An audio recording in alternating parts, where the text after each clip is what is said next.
নমস্কার। আমরা তো বাতাসকে দেখতে পাই না, তাই না? কিন্তু ভাবুন তো, যদি এই অদৃশ্য বাতাসকে নিয়ন্ত্রণ করার একটা উপায় থাকত। আজ আমরা ঠিক সেই ভাষায় শিখতে চলেছি, যে ভাষায় কথা বললে বাতাসও আমাদের কথা শোনে। ধরুন, একটা ফর্মুলা 1 গাড়ি ডিজাইন করতে হবে, যেটা হাওয়ার বেগে ছুটবে। বা ধরুন, কোনো বিধ্বংসী সাইক্লোনের পথটা আগে থেকে জেনে ফেলতে হবে। এই সব কিছুর মূলে কিন্তু একটাই প্রশ্ন: আমাদের চারপাশের এই বাতাস ঠিক কিভাবে চলে, কিভাবে তার মতিগতি আমরা আগে থেকে বুঝব? এর গোপন রহস্যটা লুকিয়ে আছে, বলতে পারেন, একটা আর্কিটেক্টের ব্লুপ্রিন্টের মধ্যে। যে কোনো ফ্লুইড, সে জল হোক বা বাতাস, তাকে বুঝতে হলে আমাদের প্রথমে তার এই মাস্টার প্ল্যানটা জানতে হবে। মানে এমন কিছু নিয়মকানুন যা ফ্লুইডের প্রত্যেকটা কণা অক্ষরে অক্ষরে মেনে চলে। আর এই ব্লুপ্রিন্টটা দাঁড়িয়ে আছে প্রকৃতির 3টে অটুট, মানে যাকে বলে আনব্রেকেবল, নিয়মের ওপর। ফ্লো যতই এলোমেলো বা জটিল হোক, এই 3টে নিয়ম তাকে মানতেই হবে। 1. ভরকে সৃষ্টি বা ধ্বংস করা যায় না। 2. কোনো বস্তুর গতি বদলাতে গেলে বাইরে থেকে বল লাগাতেই হবে, মানে নিউটনের সেই বিখ্যাত সূত্র। আর 3. শক্তি শুধু এক রূপ থেকে অন্য রূপে যায়, হারিয়ে যায় না। ব্যাস, তাহলে চলুন ব্লুপ্রিন্টের প্রথম নিয়মটা একটু গভীরে গিয়ে দেখি। মাস কনজারভেশন, বা সহজ কথায়, কোনো কিছুই হারিয়ে যেতে পারে না। ব্যাপারটা অনেকটাই ইডেন গার্ডেন্সের ম্যাচের দিনের মতো। ধরুন, স্টেডিয়ামের ভেতরে কত লোক আছে, তার সংখ্যাটা কিভাবে বদলাচ্ছে। খুব সোজা, যতজন গেট দিয়ে ঢুকছে মাইনাস যতজন বেরিয়ে যাচ্ছে, তাই না? ফ্লুইডের ভরও ঠিক এভাবেই কাজ করে। ফ্লুইড ডাইনামিক্সে এই একদম সহজ হিসেবটাকেই একটা দারুণ শক্তিশালী গাণিতিক সমীকরণের চেহারা দেওয়া হয়েছে, আর এরই নাম হল কন্টিনিউইটি ইকুয়েশন। এই যে ইকুয়েশনটা দেখছেন, এটাই সেই ভারসাম্যর গল্প বলছে। এর মানে হলো, একটা নির্দিষ্ট পয়েন্টে সময়ের সাথে ঘনত্বের পরিবর্তন আর ওই পয়েন্ট থেকে চারিদিকে ভরের বেরিয়ে যাওয়ার হার, এই দুটোকে যোগ করলে ফলটা সবসময় হবে 0। মনে রাখার জন্য একটা লাইন বলতে পারি: সময়ের সাথে ঘনত্ব বদল আর প্রবাহের মোট বেরোনো, দুয়ে মিলে হবে 0। তাহলে একবার মনে করার চেষ্টা করা যাক, কন্টিনিউইটি ইকুয়েশন আসলে কোন মৌলিক ভৌত সূত্রের গাণিতিক প্রকাশ। আচ্ছা, প্রথম নিয়ম তো বোঝা গেল। এবার আসা যাক দ্বিতীয় নিয়মে, ফোর্স আর মোশন, অর্থাৎ বল আর গতির সম্পর্ক। কিন্তু এখানে একটা ছোট্ট সমস্যা আছে। ফ্লুইডের কণা তো এক জায়গায় বসে থাকে না, সে তো এদিক ওদিক ছোটাছুটি করে। তো এই চলন্ত কণার কোনো পরিবর্তনকে আমরা ট্র্যাক করব কিভাবে? এই চ্যালেঞ্জটা সামলানোর জন্যই আমাদের একটা স্পেশাল ম্যাথমেটিক্যাল টুলের দরকার হয়, যার নাম হল সাবস্ট্যান্সিয়াল ডেরিভেটিভ। ব্যাপারটা বুঝতে ভাবুন তো, কেউ হুগলি নদীতে নৌকা চেপে যাচ্ছে। নৌকার ঠিক নিচে জলের গভীরতা কেন বদলাতে পারে? দুটো কারণ হতে পারে, তাই না? এক হতে পারে নদীর জলস্তরটাই বাড়ছে বা কমছে, এটাকে বলে লোকাল চেঞ্জ।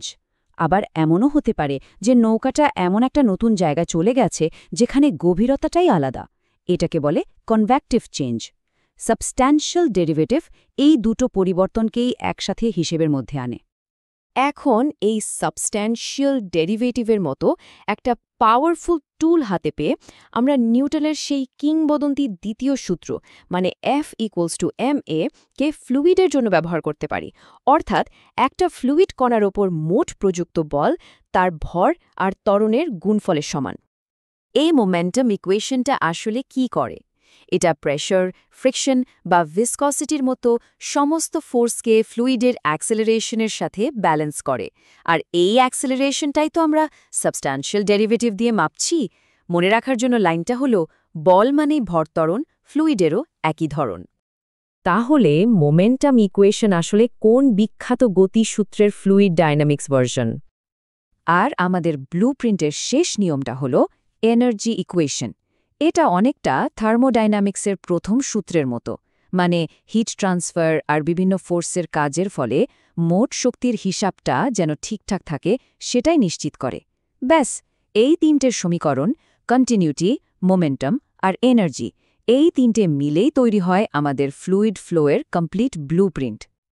এখন আসল মজার ব্যাপারটা হলো, এই ব্লুপ্রিন্টের কিন্তু আবার বিভিন্ন ভার্সন আছে। আমরা ঠিক কী ধরনের সমস্যার সমাধান করতে চাইছি তার উপর নির্ভর করে ঠিক করতে হয় কোনটা ব্যবহার করব। একদিকে আছে অয়েলার্স ইকুয়েশনস। এটা হলো একটা আইডিয়াল বা আদর্শ ফ্লুইডের জন্য, যেখানে কোনো ঘর্ষণ বা ভিসকোসিটি নেই। ভাবুন তো, একটা পারফেক্টলি মসৃণ ক্যারামবোর্ডে পাউডার দিয়ে স্ট্রাইকারকে মারলে যেমন অনন্তকাল ধরে চলতে থাকে, অনেকটা সেরকম। অন্যদিকে আছে নেভিয়ার স্টোকস ইকুয়েশনস। এটা হলো আমাদের আসল বাস্তব জগতের জন্য, যেখানে ভিসকোসিটি বা ফ্লুইডের আঠালো ভাব মানে ঘর্ষণকে হিসেবে ধরা হয়, অনেকটা পাউডার ছাড়া খসখসে ক্যারামবোর্ডের মতো। তাহলে কোন প্রধান ফিজিক্যাল প্রপার্টি নেভিয়ার স্টোকস ইকুয়েশনকে অয়েলার ইকুয়েশন থেকে আলাদা করে? তো এই সব তত্ত্ব তো বোঝা গেল, কিন্তু ইঞ্জিনিয়াররা বাস্তবে এই ব্লুপ্রিন্ট ব্যবহার করে একটা সিমুলেশন তৈরি করেন কিভাবে? পুরো প্রসেসটা কয়েকটা ধাপে হয়। প্রথমে যে জিনিসটার উপর দিয়ে ফ্লুইড যাবে, যেমন একটা গাড়ি, তার জ্যামিতি বা আকারটা ঠিক করতে হয়। এরপর আসে বাউন্ডারি কন্ডিশন সেট করা, মানে সিমুলেশনের সীমানায় কি হচ্ছে, যেমন অনেক দূরে বাতাসের গতি কত বা গাড়ির সারফেসে গতি শূন্য, এসব বলে দেওয়া। ৩ নম্বর ধাপে আমাদের কাজের জন্য সঠিক ব্লুপ্রিন্টটা বেছে নিতে হয়, যেমন বাস্তব জগতের জন্য নেভিয়ার স্টোকস। আর শেষে কম্পিউটার একটা বিশাল গ্রিডের প্রত্যেকটা পয়েন্টে এই সমীকরণগুলোর সমাধান করতে শুরু করে, আর এভাবেই পুরো ছবিটা তৈরি হয়। খুব হাই স্পিড ফ্লোতে অনেক সময় শকওয়েভ তৈরি হয়। এসব জটিল ক্ষেত্রে ইঞ্জিনিয়াররা শক ক্যাপচারিংয়ের মতো দারুণ স্মার্ট টেকনিক ব্যবহার করেন। এখানে সিমুলেশনকে আগে থেকে বলে দিতে হয় না শকওয়েভ কোথায় আছে, ও নিজেই সমাধানের অংশ হিসেবে সেটা খুঁজে বের করে নেয়। আসলে দিনের শেষে এই সমীকরণগুলো কিন্তু শুধু কিছু ম্যাথস ফর্মুলা নয়, এগুলো হলো সেই ইউনিভার্সাল ভাষা যা দিয়ে আমরা মহাবিশ্বের যে কোনো প্রবাহকে বর্ণনা করতে পারি। তাহলে এই যে গাণিতিক ব্লুপ্রিন্ট, এটা দিয়ে ভবিষ্যতের কোন প্রযুক্তি তৈরি হতে পারে বলে মনে হয়? সত্যি বলতে এই সমীকরণগুলোকে জানাটা শুধু পরীক্ষার জন্য নয়, এটা আসলে ভবিষ্যতের টেকনোলজি ডিজাইন করার ক্ষমতা অর্জন করা। আরও এফিশিয়েন্ট পাওয়ার প্ল্যান্ট, প্রায় নিঃশব্দ এয়ারক্রাফট, বা ধরুন শরীরে রক্ত চলাচলের সিমুলেশন করে জীবন বাঁচানো, সবকিছুর পেছনেই আছে এই মূলনীতিগুলো। এই প্রিন্সিপালগুলো চিরন্তন, আর এদের ব্যবহার কোথায় কোথায় হতে পারে তার সীমা আমাদের কল্পনাশক্তি ছাড়া আর কিছুই নয়।